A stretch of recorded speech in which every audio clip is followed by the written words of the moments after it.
On Monday, that's about 2 days ago, Nigerians were greeted with a very sad story of the death of Kaduna Eboigbodin. Now, if you have lived in Edo State, Kaduna Eboigbodin was the former Edo State chairman of Nigeria Labour Congress (NLC), and also he was also the former head of Fuhunde Local Government Administration and former national vice chairman of Nigerian Union of Local Government Employees (NULGE).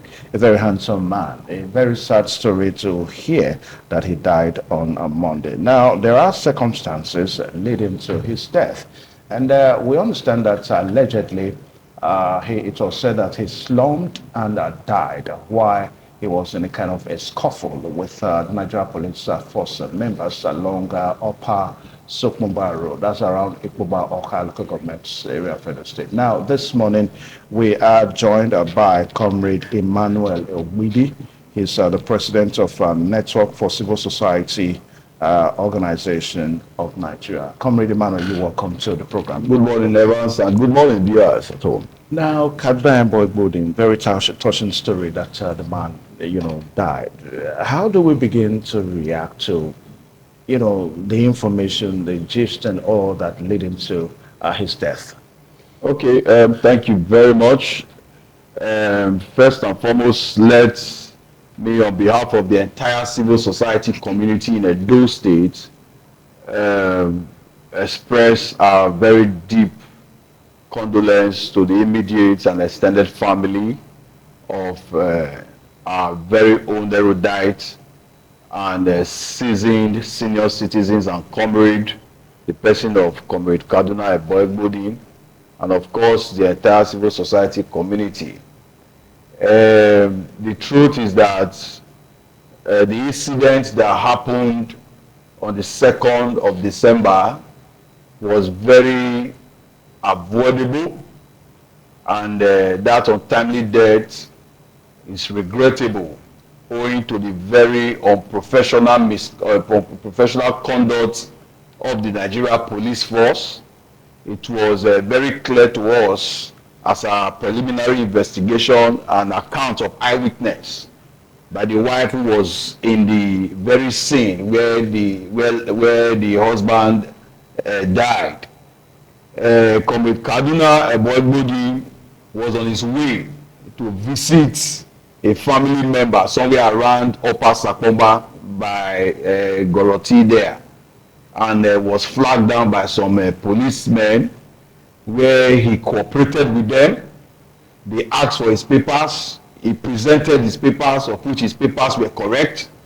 They also raised another issue as to why the engravement on his windscreen is different from the number plate. He explained and all of that. But typical of the Nigeria police, in Edo State as we have today, we will always be unprofessional, aggressive, intimidating, harassing, all of that unprofessional conduct meted upon a senior citizen who is harmless and very peaceful led to his death. Yeah, at that very point. Yeah, I'm coming, sir. Let me quickly lay this foundation. And when all of that happened, having explained, the policeman at that point seized his papers and ordered another policeman to enter his vehicle that is under arrest. They are taking him to the station. And later they said they are calling a towing van to tow the vehicle if he's not willing to drive. At that time he stepped down, and suddenly the incident happened. All of these policemen who were supposed to be the first responders to maybe a first aid or attention to him, they all took to their heels and fled, perhaps having known the grief of the offense and what they have done. They all ran and left the now widow wife there at the scene, if only for passers-by to quickly rush to the scene and assisted in taking him to the nearby hospital where he was confirmed dead on arrival. Okay. What a sad incident, and what a sad story that is very avoidable. And the very question in the lips of every Nigerian is, Why? Anybody who will see Kaduna Eboigbodin qualifies as a senior citizen in this state and in this nation, Nigeria, with his wife. What is your suspicion to that kind of a senior citizen? Kaduna Eboigbodin has analyzed, was the former national vice chairman of NULGE, was the former chairman Edo State NLC, was the former Oga who owned the local government, who have served this state and this nation, was the pioneer president of the Edo State Civil Society Organization of Nigeria, and a founding member of the network of civil society organizations of Nigeria, where, due to his services, professional engagement, he was endowed with the name, the living ancestors of civil society movement in Nigeria. So it's not somebody you say is a small man or a Yahoo boy or whatsoever. So, but typical of the Nigerian police force, okay, and their men. Okay, that will make me, Comrade Emmanuel, that will make me to ask the next question. Yes. Now, because you started by saying typical of the Nigerian police force. Now, what is typical is what we're going to be explaining here. We are looking at a situation whereby a normal policeman was probably doing his job. I mean, you also said that the late Comrade Emmanuel, Comrade Eboigbodin, had a windscreen that had a different number, from the plate number. That was what you said. Now, the policeman was asking how it happened. He was trying to explain, and that led to his death. He fell down and died. Now, is there any way in this scenario you are explaining now that a policeman maybe did not do what he was supposed to do, or he did what he was not supposed to do? Which is very obvious. At that point, let's first of all ask: is it police responsibility to check vehicle particulars? Yeah.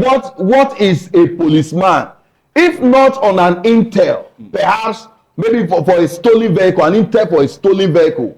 There's an intel, there's a radio, or there's an information, a blue Toyota XYZ car stolen. At that point, when you see any such vehicle coming, you stop, you check, you do all of those analysis. Nothing as such. No, now let me go to your question. Let me go to your question direct. His papers, Kaduna Eboigbodin, we have known for years, does not drive with expired papers. His papers are checked correct. The issue as raised by the Nigeria police, well explained. Are you getting me now? Well explained. If you have never encountered the Nigeria police, if they want something from you, your explanation does not mean anything at that point in time. What matters to them is what they will get from you, from that driver, from that commuter, from that man whom they are pounced upon at that checking point at that time.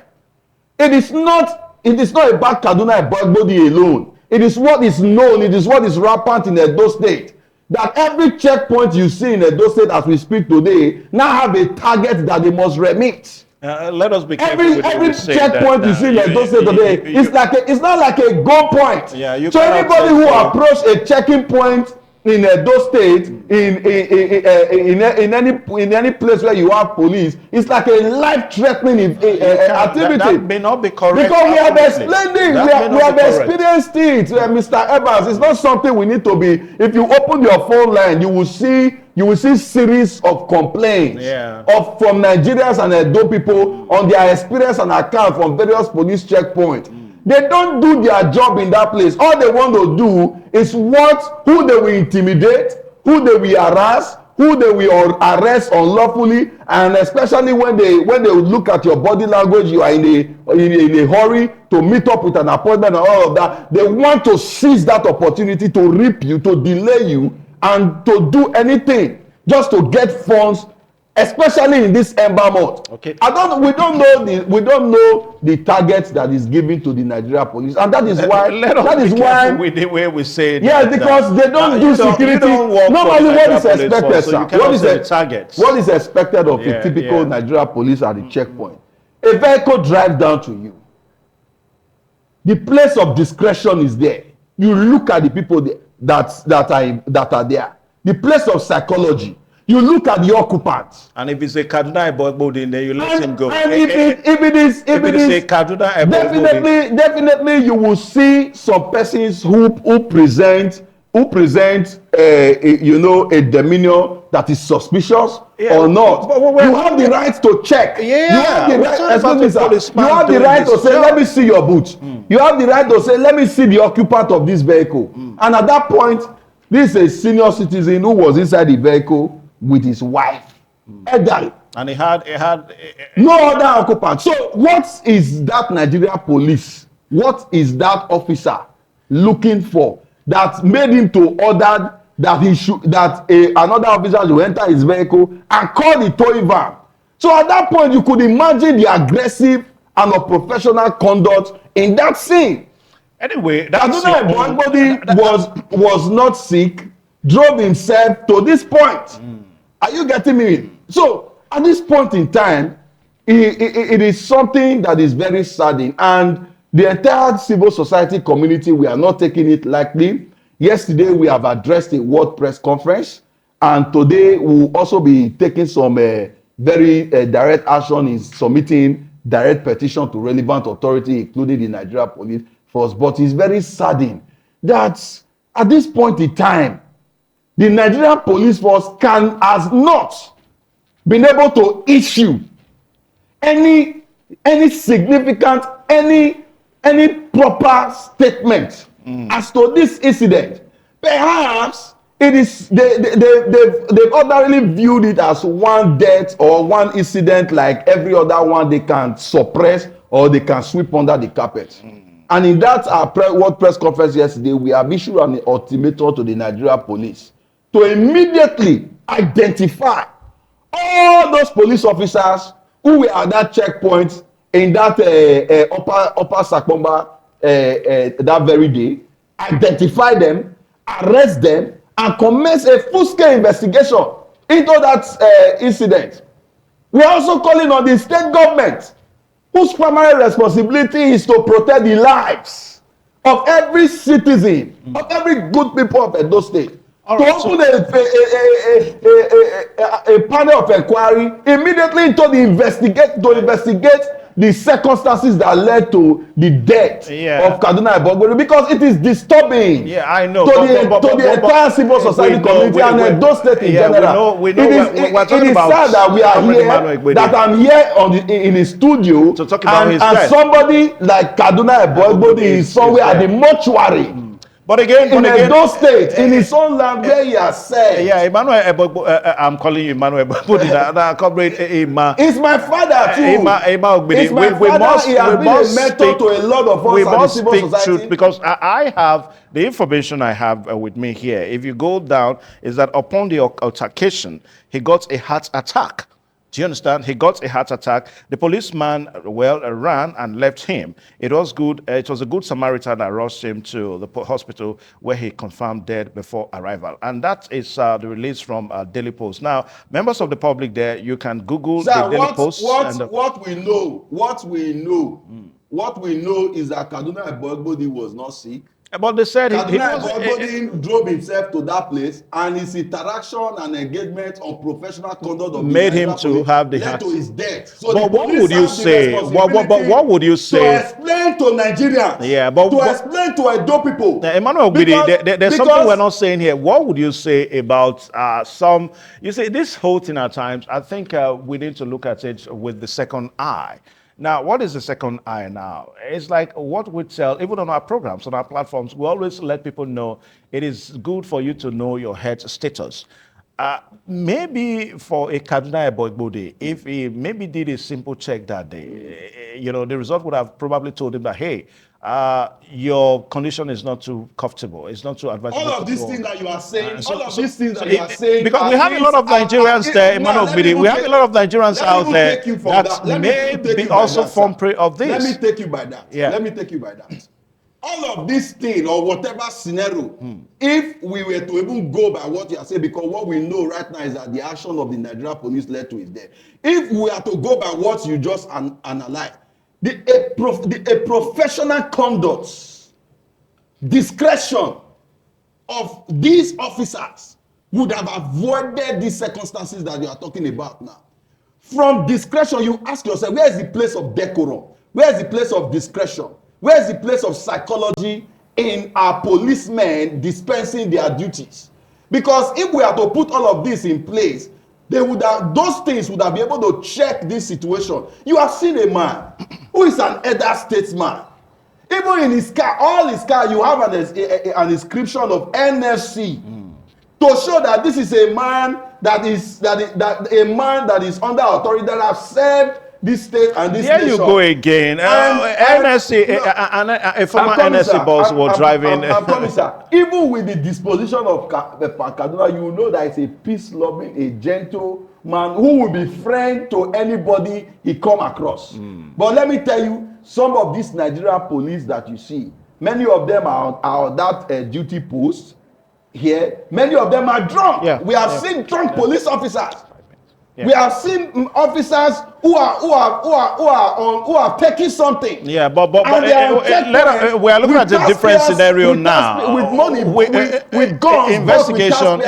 Investigation has not shown that the policemen that attended to Kaduna Eboigbodin, it is the responsibility of the Nigeria police, and that is where we come in. By ordinarily, if we were to take actions the way it was, we by now we know the actions that some of the things that would have been doing. We have what it takes as civil society community by now to be picketing every police station in Benin. We have what it takes you don't have move to do around every now. checkpoint where police are harassing people, and we will chase them. No, you won't do that now. For the purpose of peace, but because of the fact that we represent an intellectual community and the person of Kaduna Eboigbodin with which we are pursuing justice for, we have decided to engage the 3 C's. Consultation, consolidation, before confrontation. Our eyes are open to see in the next few days the outcome of Nigeria police investigation, their involvement.